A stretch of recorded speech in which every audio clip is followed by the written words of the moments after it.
Hi friends, ഇതാണ് ടെറസിലെ ഞങ്ങളുടെ തക്കാളിത്തോട്ടം. അപ്പോൾ ഇതിൽ നിന്നുള്ള ഹാർവെസ്റ്റ് നമുക്കിന്ന് കണ്ടാലോ? നമ്മൾ കടയിൽ നിന്ന് വാങ്ങുന്ന തക്കാളിയില്ലേ, അതിൽ നിന്നുള്ള വിത്ത് എടുത്ത് മുളപ്പിച്ചിട്ടാണ് ഈ തക്കാളി ചെടികളെല്ലാം നട്ടിട്ടുള്ളത്. തക്കാളി ചെടികൾക്ക് താങ്ങായി കമ്പുകൾ നാട്ടി കൊടുത്തിട്ടുണ്ട്. നേരിട്ട് ടെറസിൽ വയ്ക്കാതെ ചെറിയ സ്റ്റാൻഡുകളിലായിട്ടാണ് ഗ്രോ ബാഗ് വെച്ചിട്ടുള്ളത്. ഗ്രോ ബാഗ് വെക്കാനായിട്ട് കമ്പി കൊണ്ടുള്ള സ്റ്റാൻഡും ഉണ്ട്, പ്ലാസ്റ്റിക് സ്റ്റാൻഡുകളും ഉണ്ട്. ഗ്രോ ബാഗുകളും സ്റ്റാൻഡുകളും ഞാൻ ഓൺലൈനായിട്ടാണ് വാങ്ങിയിട്ടുള്ളത്. നമ്മുടെ ഗാർഡനിൽ അധികം ചിലവുകളൊന്നുമില്ലാതെ വളർത്താൻ കഴിയുന്ന ഒരു ചെടിയാണ് തക്കാളി. ഒന്ന് ശ്രദ്ധിച്ചാൽ നല്ല രീതിയിൽ തന്നെ വിളവ് നമുക്ക് തക്കാളിത്തോട്ടങ്ങളിൽ നിന്ന് കിട്ടും. കൂടാതെ ഈ പച്ച ഇലകൾക്കിടയിൽ തക്കാളിയൊക്കെ ചുവന്ന് പഴുത്ത് നിൽക്കുന്നത് കാണാൻ തന്നെ കണ്ണിനൊരു കുളിർമയാണ്. അപ്പോൾ നമുക്കിനി തക്കാളി വിളവെടുക്കുന്നത് കാണാം.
നമുക്കപ്പോൾ ഇത്രയും തക്കാളിയാണ് ഈ ഒരു ഹാർവെസ്റ്റിൽ നിന്നും കിട്ടിയത്.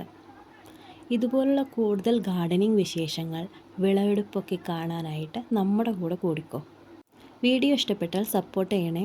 നമുക്കപ്പോൾ അടുത്ത വീഡിയോയിൽ കാണാം. See you.